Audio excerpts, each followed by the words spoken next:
Boom, I'm in the room. That nearly caught me out.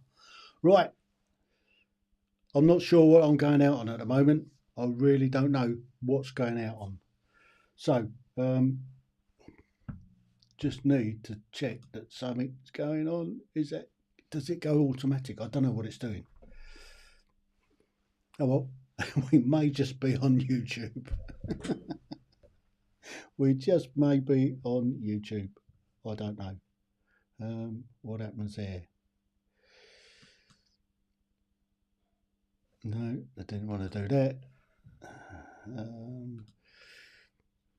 Stick with us for a second.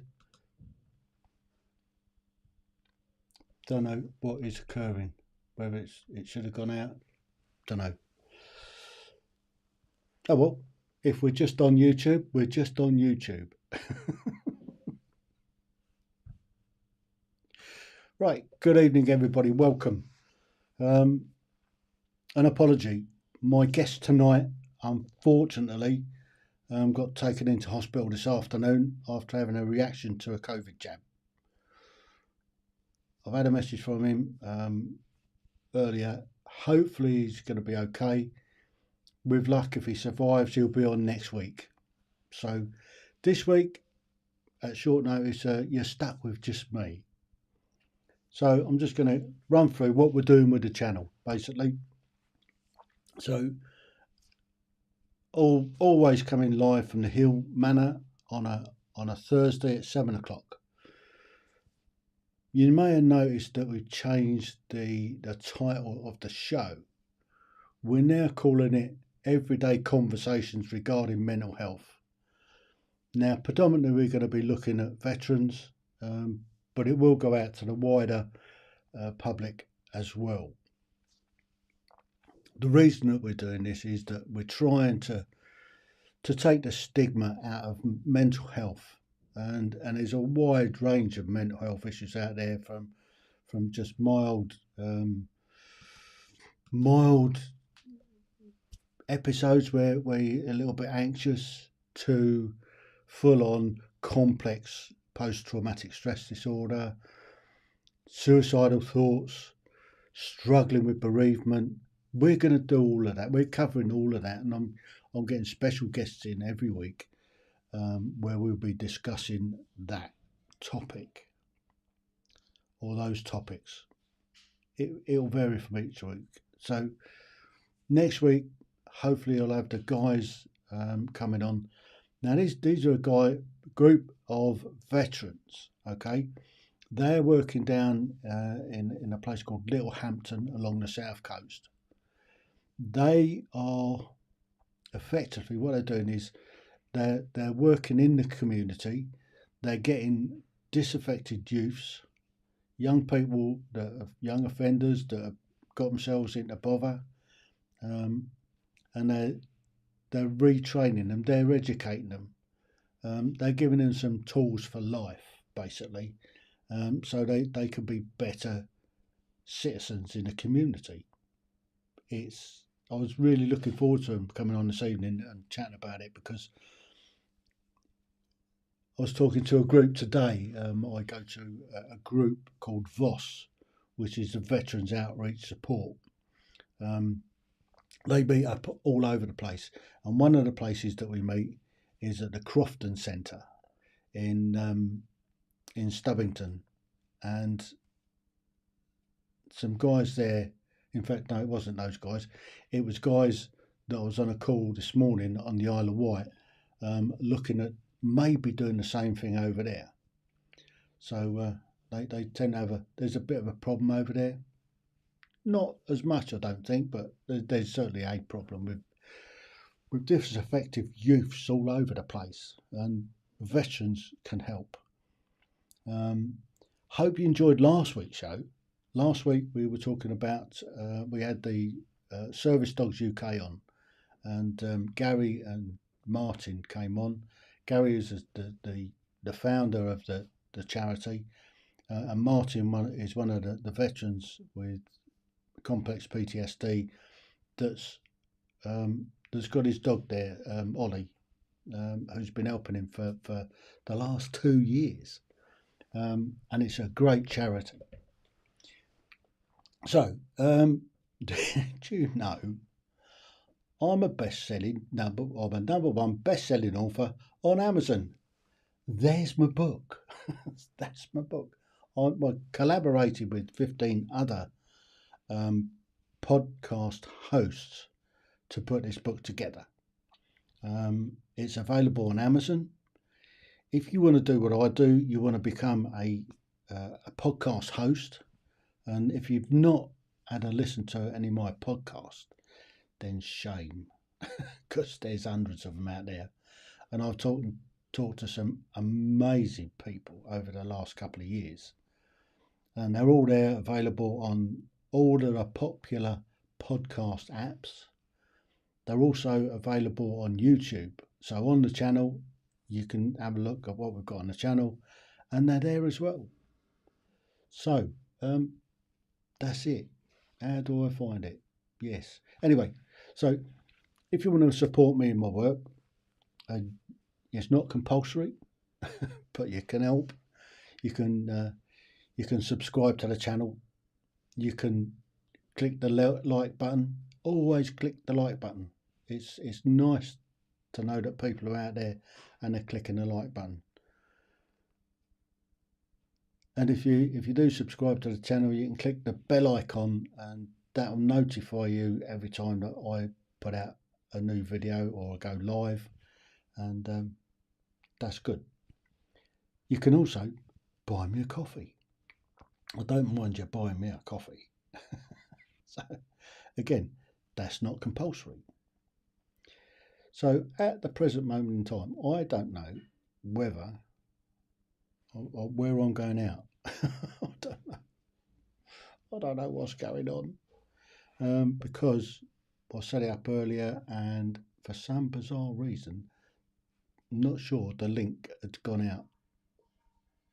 But there you go. These things happen. What's in the next screen? Oh yeah, look. Because there's nothing on the telly, you might as well watch me. So that's what we're at.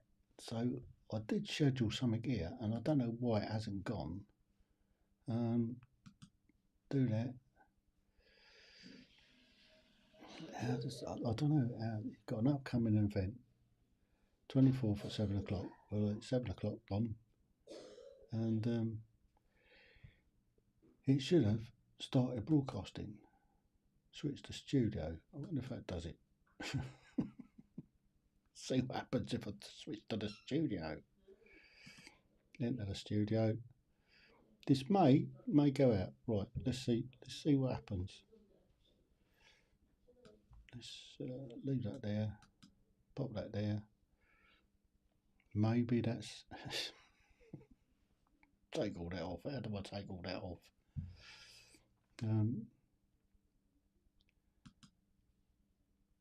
That'll have to do. And this may or may work.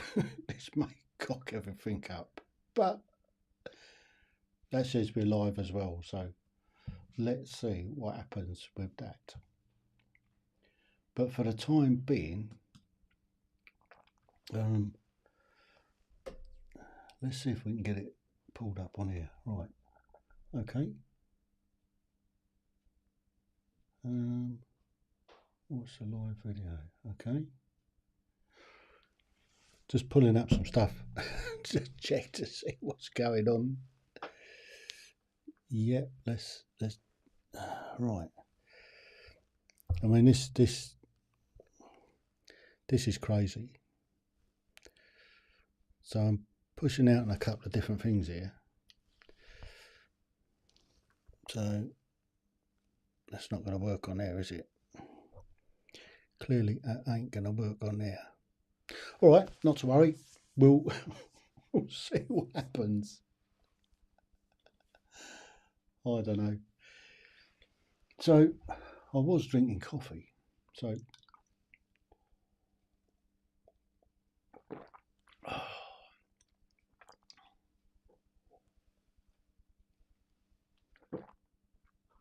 just let me finish my coffee and see how we get on. Oh, that's better. Right. So I know I'm going out on that and that. So if anybody is out there, can you say hello? And see, because I've not done this before. I'm going out on 2 different platforms at the same time. So if it comes in on that one, tap to show chat. Oh, what's this one?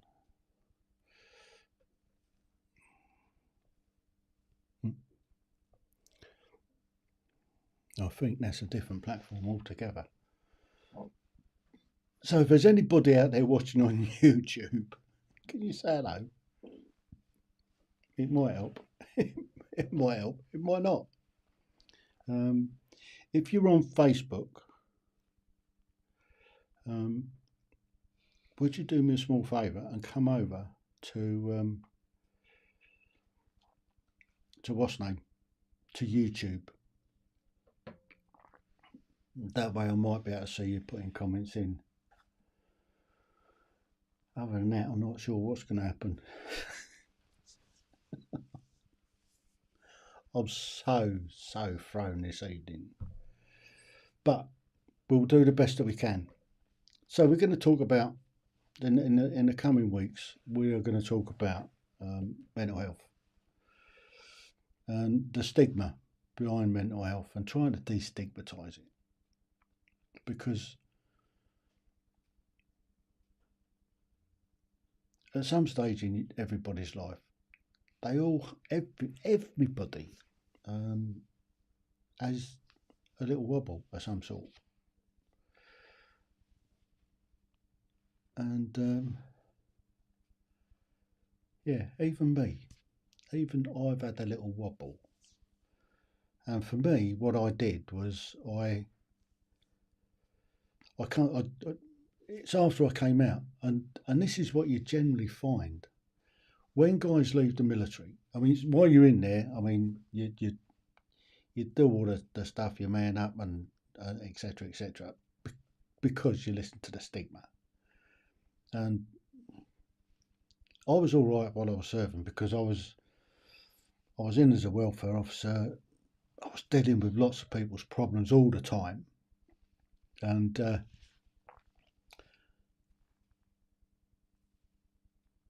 when you're in the job, I mean, you concentrate on the job.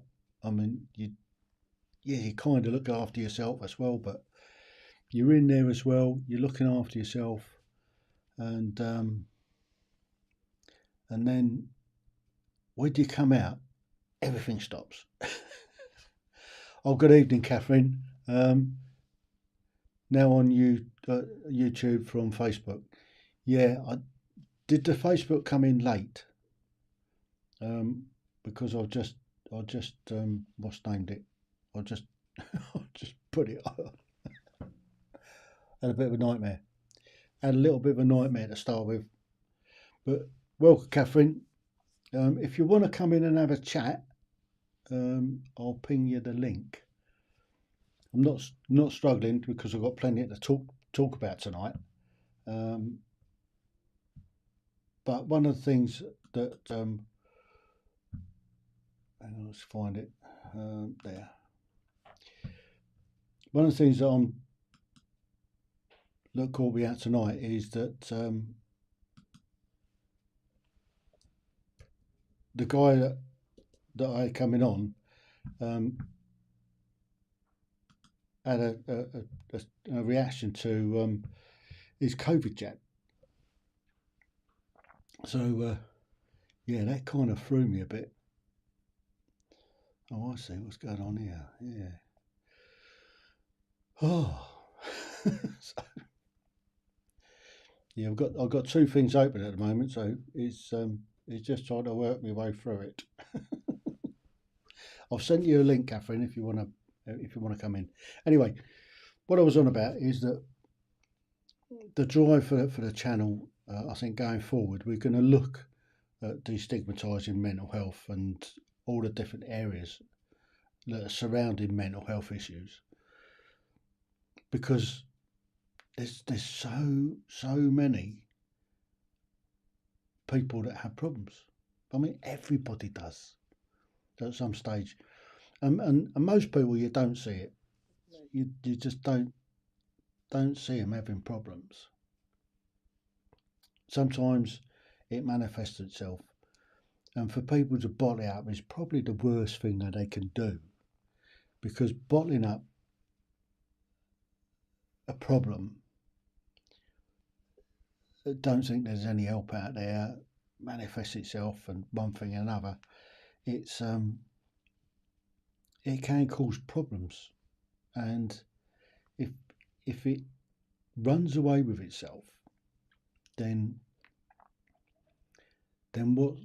what happens is that you end up having a breakdown of some sort, and that's the last thing you want, is having a breakdown, letting it get that far. Now, I think it was it last week? No, I think it was the week before. The week before last, the figures came out for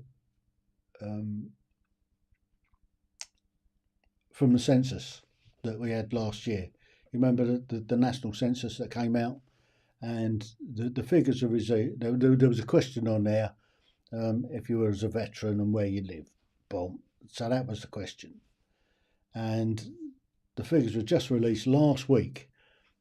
There are about 2.5 million veterans in the country, and there are two major hotspots in the country where veterans are.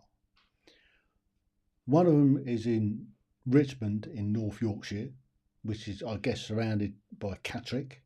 So lots of people have been posted to Catterick, retired from there, and settled in the area. The biggest hotspot in the country just happens to be Gosport. Who knew? Gosport.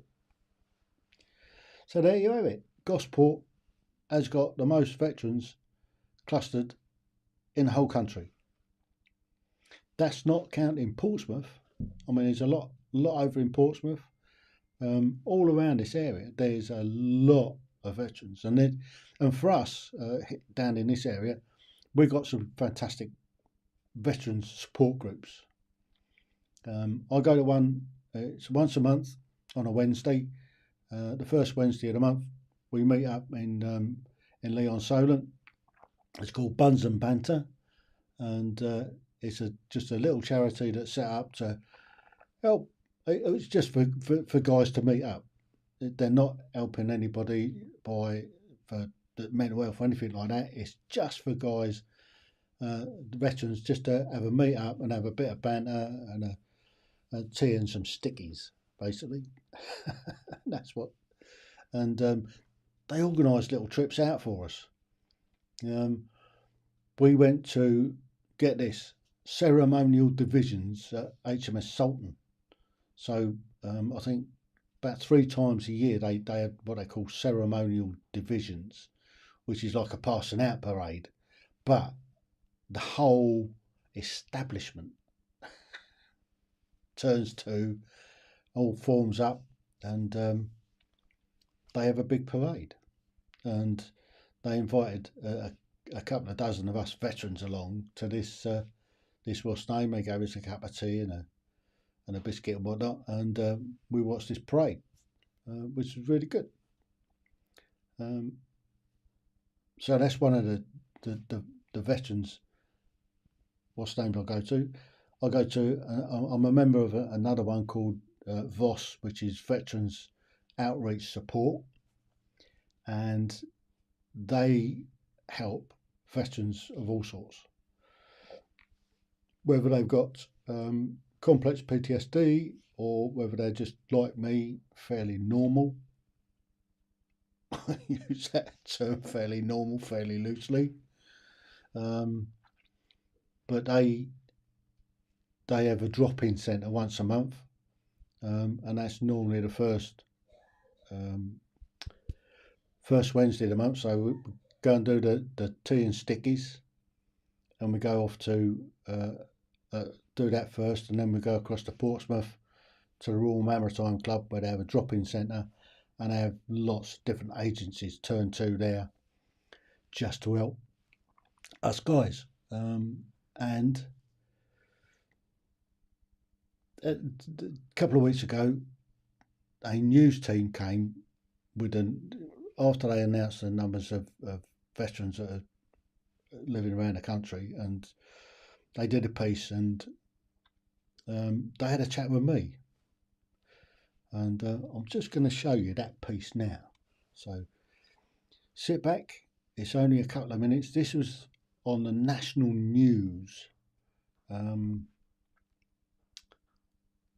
national news a couple of weeks ago. So this is it. So if you're on YouTube, you'll get it. If you're on Facebook, you won't. I'll have to carry on talking to you on Facebook for a second. But do come over to YouTube if you can. It's the Tim Heale 9 channel. So I'll give you a couple of minutes to do that. If you're watching on either LinkedIn or you're watching on Facebook, just pop across to Tim Heale 9 Facebook YouTube channel. Got so many things going on in my head at the moment. So, but there you go. Yeah, pop across there and I'll show you this bit of this video clip. And it's all about veterans and what's out there. And off of the back of this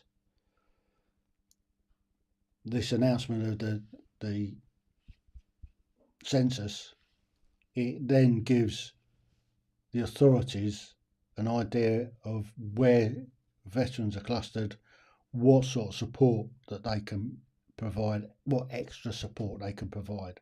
I mean, we're really lucky in this area because the Queen Alexandra Hospital in Portsmouth is signed up to the Armed Forces Covenant, and there's a lot of I think military personnel actually work in the hospital, nurses, doctors and stuff like that work in the hospital, and although we don't get preferential treatment, we're not disadvantaged, and that's the key. It's this what the Armed Forces Covenant's all about. It's not about it's just been not disadvantaged by being a veteran and moving into an area when you retire.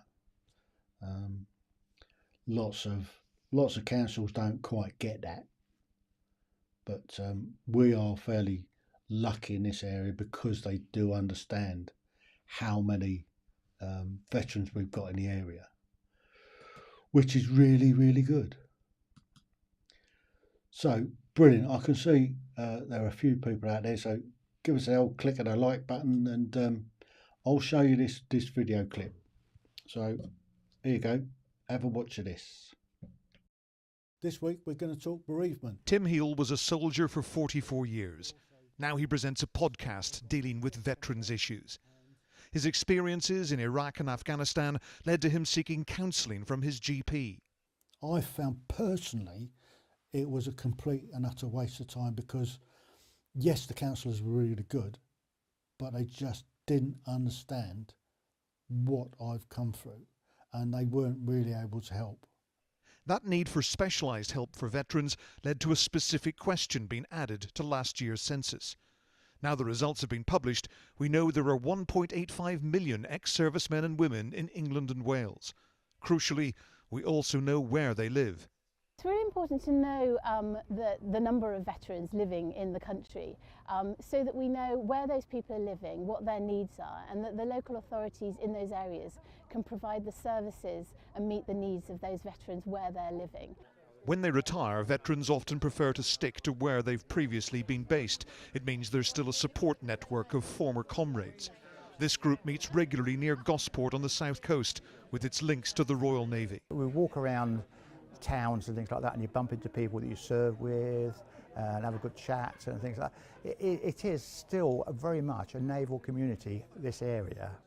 But military service often teaches self-reliance, meaning some are reluctant to seek help, even when it's needed. Most people in the military are very proud. It takes a lot of courage to take the first step and step across the threshold asking for help. Once people do, it's absolutely transformational, because we've, not just us, but other charities there to help people, and I've seen lives changed in the course of a very short period of time. The message on the eve of Armistice Day: you may no longer be in uniform, but you're not alone. Ian Woods, ITV News.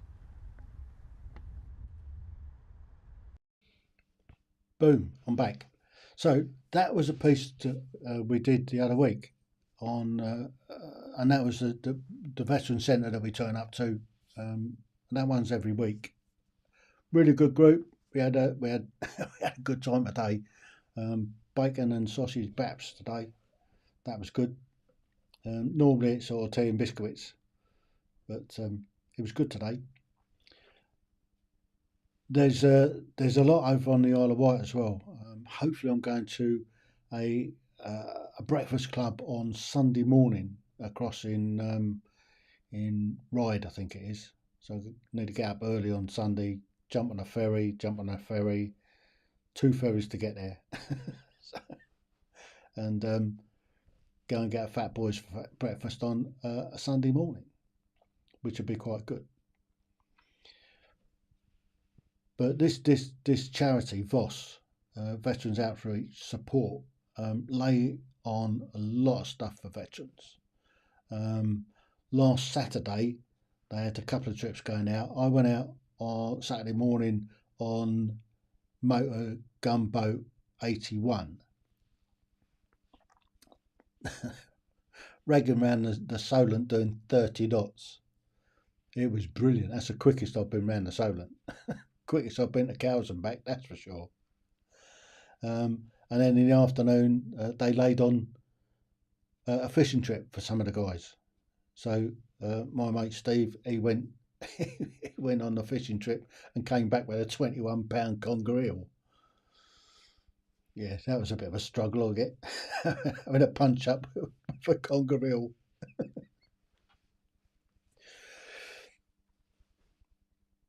But that's the sort of thing that they lay on. They have a Skittles night. They have regular other stuff that goes on there. I think it was last night. One of the ladies that was at today's what's name.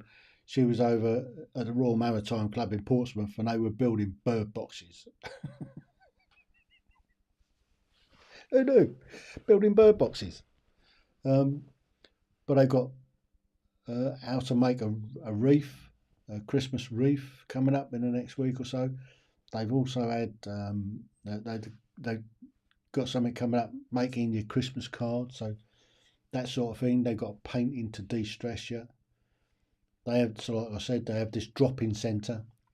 The Isle of Wight also has a drop-in centre in Newport once a month. I think that's the third Wednesday of the month.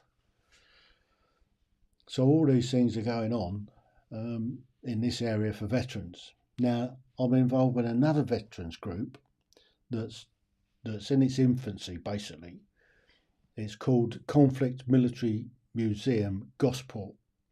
Now, these are a bunch of guys that have got a load of memorabilia, loads of stuff, mainly Second World War stuff. They got some vehicles and one thing and another, and they've been looking for somewhere to put this stuff and to show it as an exhibition. And we finally found a building that will suit our purposes. So what we're also now looking at doing is, obviously we're applying for charity status and one thing and another. So we're looking for donors, if anybody wants to help out and give us a few quid to help run the place. We're looking for veterans to help run it. Particularly, we haven't worked out exactly opening hours or anything like that. I mean, we should be signing for the building next week, and what we want to be doing then is once we've got a building, then we need some help in fitting it out and tightening the place up, getting it ready for the exhibition or for the exhibits and everything like that. So that's when we start needing some support, some help from veterans. It's going to be sort of veteran led. Basically, veterans come along, help run the museum when it's open, and it depends on how many volunteers we get, how often we can open, and particularly during the school terms and stuff like that.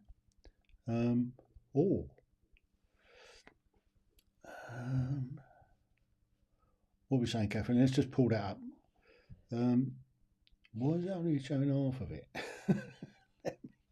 Hang on. There's got to be a way. Oh, there. And then I pull that to there. If I get hold of that, then we should be able to get a bit more of it in there. How's that? Now I can see what you're saying. That's great. Everybody has access to these things, especially if they're not in areas where they have a lot of ex-forces.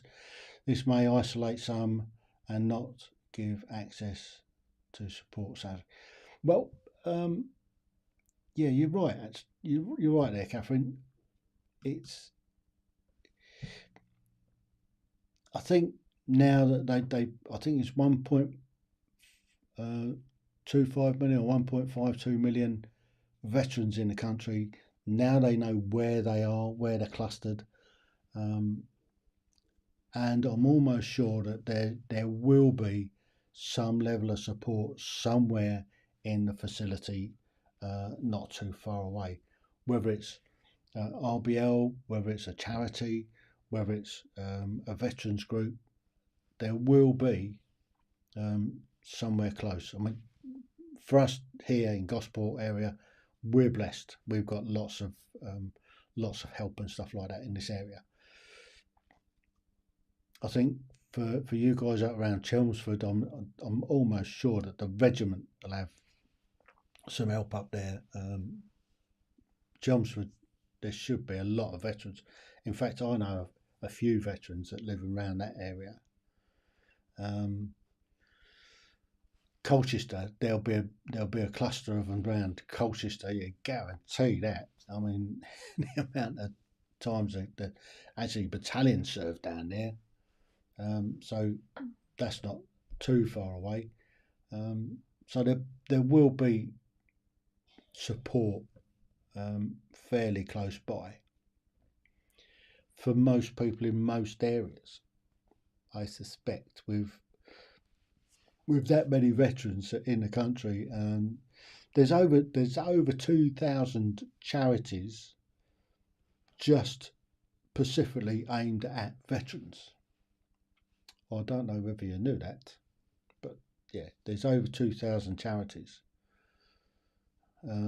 How many are active? How many of what sort of support? What sort of whatever they give? But that's registered charities that are specifically set up for military personnel or ex-military personnel, which, with that many, they're going to be fairly close in to wherever you are.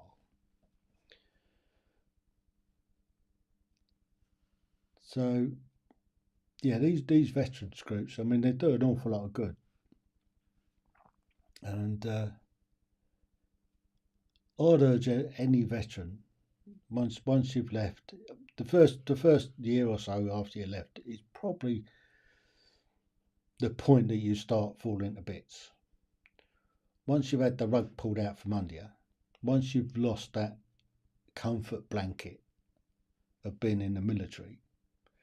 I mean, the military is fantastic when you're in.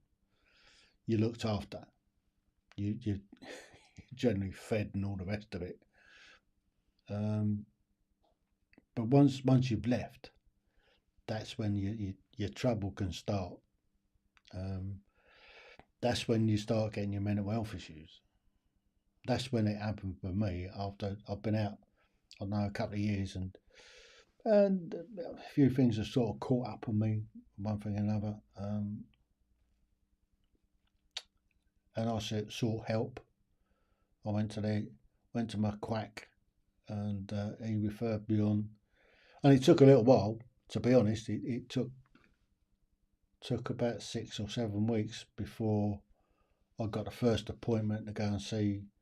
I forget what the name of these specialists were, but I mean they were good, but for me it didn't work. They didn't understand my problem and what I'd been through, and it wasn't until I had a chat with a couple of mates that kind of squared myself away. But I took those steps. I recognised that there was a problem. I understood that there were issues that I needed to address, and I had, I think, about 4 or 5 goes at this counselling, but for me it didn't work. For me, it didn't work because I don't think they quite grasped my needs or what was going on inside my head at the time. But that's that. yeah, and that was a great thing. But because I did, yeah. If you just left the military and you're still a young fella, then I'd urge you to go and join the reserves. It's a way of maintaining a link for that support. And I did 20, 25 years as a reserve. Was it 25? Yeah, they're about somewhere around about 25 years as a reserve. And for me, it was great. It meant it gave me a second career because I ended up doing 20 years full-time reserve, 7 operational tours, 8 years as a as a welfare bloke. So I had a second career at it. I mean, when I first left the army, God dear, I had problems when I first left the army with adjusting back into civilian life.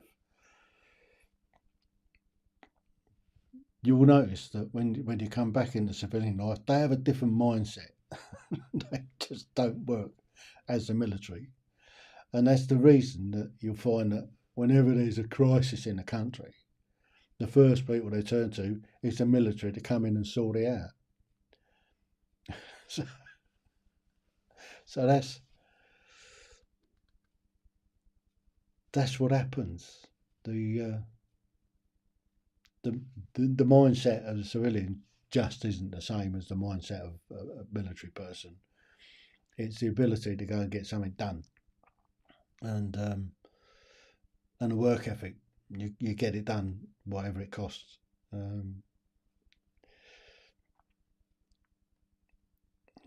Yeah, you're quite right there, Catherine. Let's pop that up. Yeah, military counsellors, they simply won't cut it. They just don't. And I saw 2 different counsellors, and neither of them had been in the military. Neither of could grasp what I'd been through. And yeah, so that's the sort of thing that where these military charities can help. This is where people can really gain from. If like me, I mean, I left the army at 60, and at 62 I was starting to have a few sort of problems, but I got them sorted out.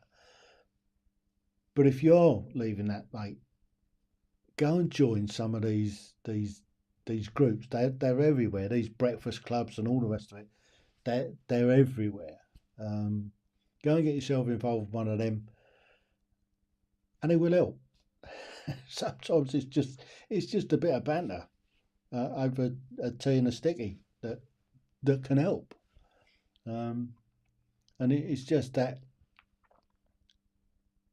connection with like-minded people.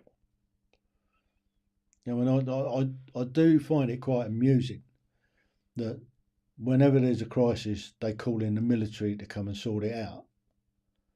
When you think that the military at the moment is somewhere around the mid 60,000, get that in your head. The army is around about 60,000. Out of that 60,000, I could guarantee there'll be about 15,000 that aren't fit to deploy, that are downgraded and can't deploy on an operation. At least 15,000 of that 60,000. When you look at the 1.1 million people employed by the NHS,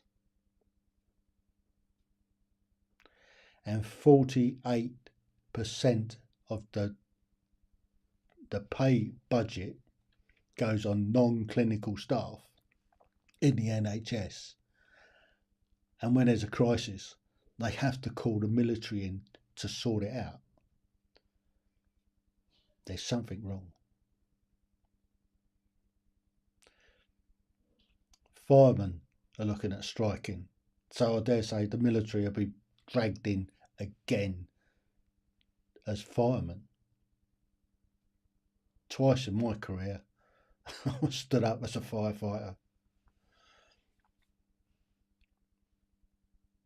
Why? It's an essential service. They should be the same as the military. They should not be allowed to strike. The same as the old bill. They're not allowed to strike. The railway workers, they shouldn't be allowed to strike. It's an essential service. And old Mick Grinch trying to stop Christmas for everybody. Railway workers going on strike all over Christmas. Thank you very much. Because they want more money.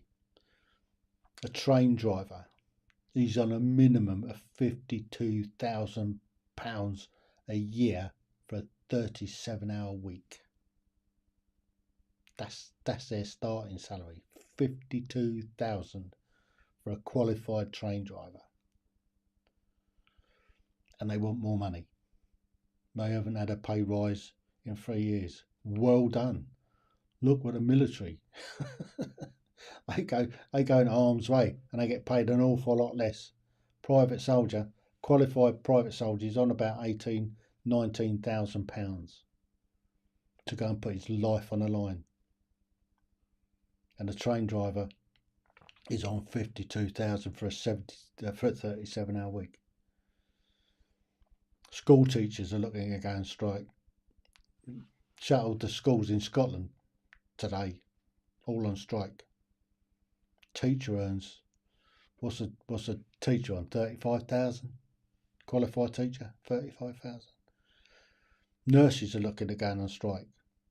What are they on? A nurse, 25, 30,000 for a qualified, newly qualified nurse. Beggars belief. Government ain't doing an awful lot. And they're saying, we're putting more money into the NHS. Don't work. You need to reform the NHS. Mental health services. They're chucking another 3 million at mental health services. That's a tiny drop in the ocean. That ain't going to touch the sides. When you consider the last, what are we at, 22, the last 25 years? No, the last 30 years. The last 30 years, the UK military have been involved in operational tours where guys can lose their lives, where guys have lost their lives, where guys have seen their mates losing their lives. It's only just recently the military has started to understand mental health and trying to, it's slowly being destigmatised. But it's a powder keg. It is a massive. You think what Guy Fawkes was planning to do with the Houses of Parliament? That's nothing. This is like a nuclear bomb waiting to go off for mental health issues. And that's just from the military that have been on operations. It comes and bites you in the arse. Doesn't matter how tough you are. You've been on operational tours where you've been in harm's way. Sooner or later, mental health issues are going to come and bite you in the arse. And it's only recently that they've been recognising the fact. It's only recently, in recent years, they've been looking at the trim process when you're actually in combat of dealing with potential mental health issues and looking at it and trying to identify people that are having problems. Because if you can deal with it early, then it becomes a far less of a problem further down the road. Leave it, hide it, trying to cover it up, it's just going to get worse. It's just going to get worse. And that's the problem. Catherine's right. COVID lockdown didn't help specifically for the isolated. People that have been in lockdown, like me and the Duchess. We couldn't go out. We could go for a walk once a day. We were tired. We ain't got a job to go to. We couldn't leave the house. We couldn't go anywhere. We could pop to the local shop, and that was it. Lockdown was tough. It was extremely tough. And for one, I ain't going to be locked down again. They can shove it. I shall be going out, and I say, I don't care. They proved that lockdowns were the wrong thing to do. And they need to hold them culpable. They really do. The likes of Matt Hancock, he's having a great time in the jungle, isn't he? Getting £400,000 when he should be looking after his constituents. No, but before he went into the jungle, he went and did the celebrity SAS, didn't he? Instead of doing what he's supposed to be doing, he's still getting paid to be an MP. I wonder if he's put his flights and all that on expenses. That's another thing, isn't it? MPs' expenses. Us taxpayers have got to pay for their Christmas parties. Bad enough they was having parties during lockdown. Now we've got to pay for their Christmas parties.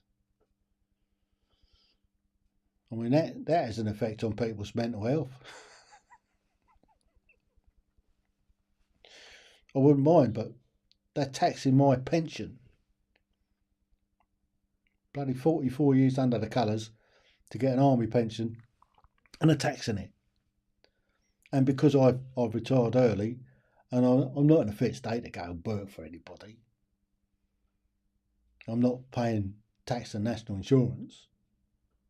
Well, I'm paying tax, I'm not paying national insurance because I'm not working. I'm going to get a reduced state pension, if it's still about in a year and a half. I know you guys did, and you're heroes. And you even caught the COVID, I know you did. So, but poor saps like us that were locked down and we couldn't go anywhere.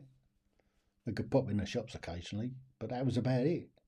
And then you had to put a muzzle on and all the rest of it. And they proved that they don't work. You couldn't make it up. A muzzle. And it's an airborne virus. So unless you've got a full rebreathing kit and extra strong filters, an airborne virus will get through. Yeah.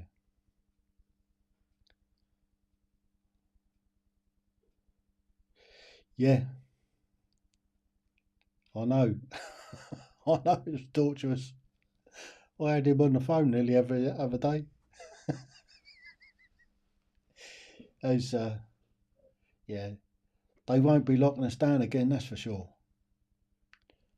But there you go. These things are sent to try us, and it ain't going to happen again. But to destigmatise mental health issues it's something that's we've got to bring it out into the open. We've got to make it an everyday conversation. We've got to feel comfortable talking about people's problems. And that's the problem. It's being able to talk to people about it. It's being able to open up. And in fact, after that news item the other week, I had a veteran contact me from the Midlands. He's got complex PTSD. He's almost a prisoner in his own house or his own flat, and he didn't know where to turn. And he'd seen me on the telly, contacted us. Fortunately, I've got a mate that lives up in the Midlands. He's an RBL volunteer. I was put him in touch. they've got together, he's helping him, and they're looking at giving them getting him a job interview and helping him through his problems. Yes, you only need 35, or you did only need 35 years of contributions. You go online and have a look and see what you need now.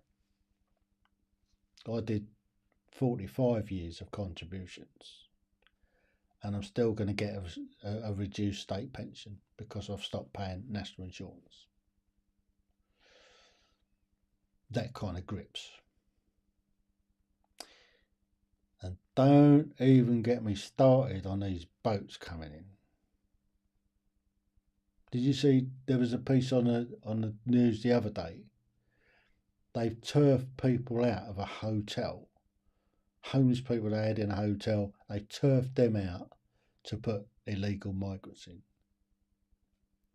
Are they helping veterans that are living on the streets? Are they doing anything for them? No, they're doing nothing. They'd sooner bring in more illegals and house them in hotels. You see that they've cleared Manston. Where have they put those 3,000? There was between 3,000 and 4,000 people in that detention centre or that processing centre at Manston Airport. They've cleared it. Where have they put them? There was I saw some pieces on the news the other day. There was a hotel, a family-run hotel that's been there for decades. What they've done with them is they offered them £1 million to close, sack their staff, and to take in illegal migrants for up to a year. The owners told them to do one. Now this is one of these hotels, these posh hotels that they have weddings and all that sort of thing on. So they've got weddings booked out and all the rest of it, and it would have meant mugging all of those people off, losing all that business, losing all that goodwill, and the owner said no. And there's another hotel similar, but it's all the big chain hotels that have taken the money and just putting them up. But it's not just that; it's the amount of damage that they do. These migrants, they go in and they trash the place.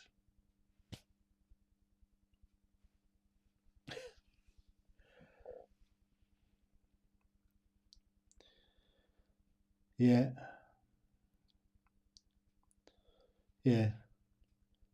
Veterans wouldn't be moaning if they got put up, would they? They stick them in 4 or 5 star hotels, give them £3 a day, give them money in the pocket, give them a phone. It's all paid for by us. It's now, the latest estimate is £7 million a day.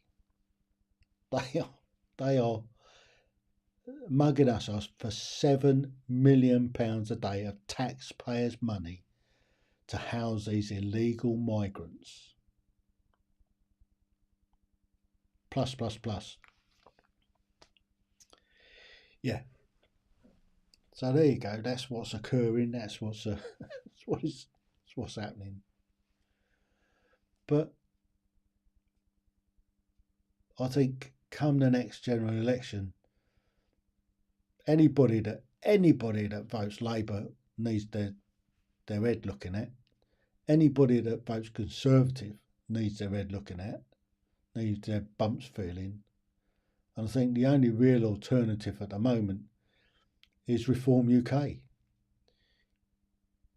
And if you listen to what Richard Tice is saying and look at their manifesto, and I think Nigel Farage, although he's president of the Reform UK, he's jumping back into the pot.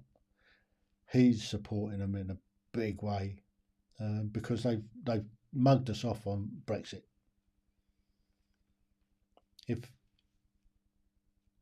I reckon that if we ain't careful, we're going to be back in Brexit next year. Oh yeah. Yeah. What happened the last time we paid the French £54 million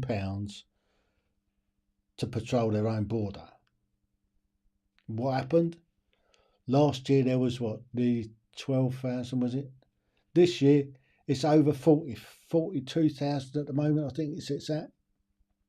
So we paid them 54 million quid and we get 42,000, and they reckon that it's probably going to hit around about 50,000 by the end of the year.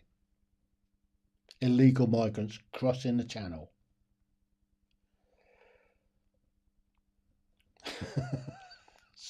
Sorry, Catherine.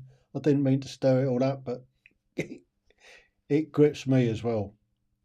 So Suella Braverman has now given them 62 million quid.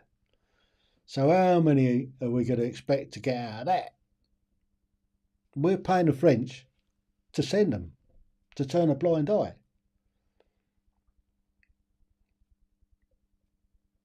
It's wrong. It is wrong, and they shouldn't be doing it.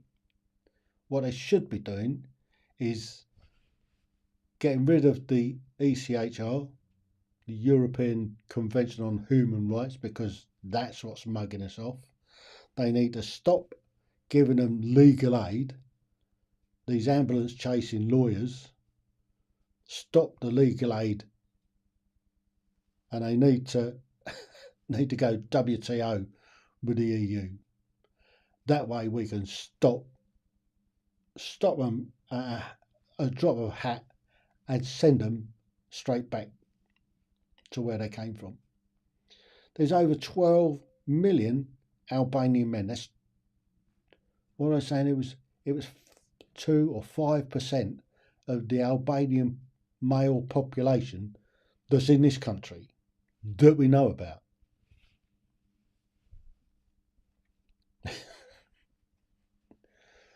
Need rounding up and sending back to Albania.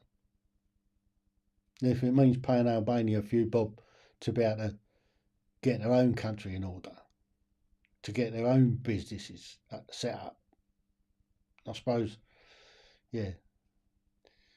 And most of them, I mean, you look at those car washes, if it's run by Albanians, you look at barber shops, if they're run by Albanians, it's money laundering. That's what it's all about. It's all about money laundering. But there you go. These things are sent to try us. So for some bizarre reason, this evening I got it kind of wrong. I don't know why or what happened, but tonight I should have been going out on a few platforms and I didn't. And I don't know why it hadn't done it. But there you go, these things. So I think I'm going to pull the pin early before I start properly ranting and raving and getting a knock and I'm winding myself up into a frenzy.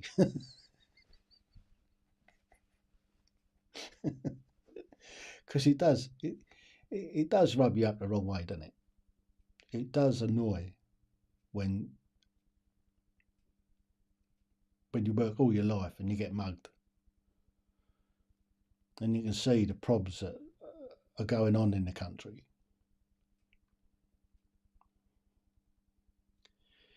Yeah. But no, for some bizarre reason, we are giving to every other country apart from ourselves. It's crazy. We look after every other Tom, Dick and Harry, but we don't look after ourselves. And it's us that's being mugged. We are being mugged by this lousy, stinking government of ours. So I don't know where we're going to go with it. I really don't know how we're going to get on with it, because it does wind you up. I could have had this up all the while.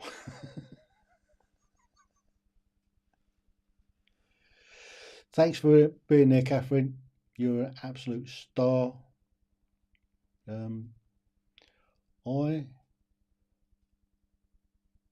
I'm gonna close the show a bit early tonight. Because I can. But before we go, just need to do some plugging. There we go. Right. So obviously, if you're watching this on a catch up, don't forget to give the old subscribe. You can buy me a coffee. There's even a QR code for it, apparently.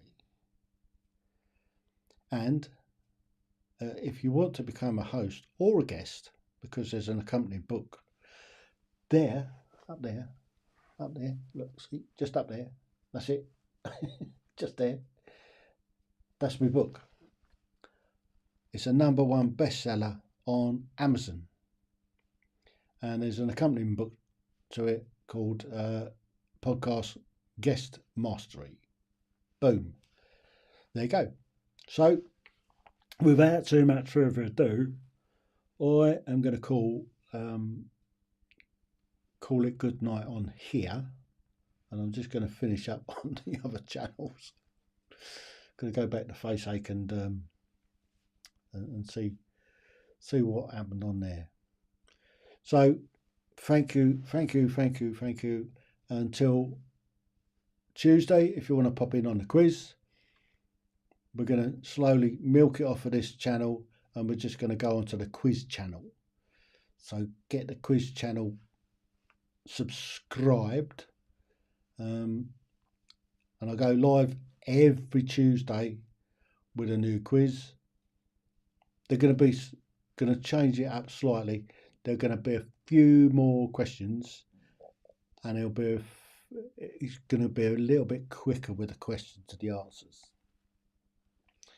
And then we'll have some fun facts in there as well. So we're probably going to be going, I don't know, 25, maybe 30 questions.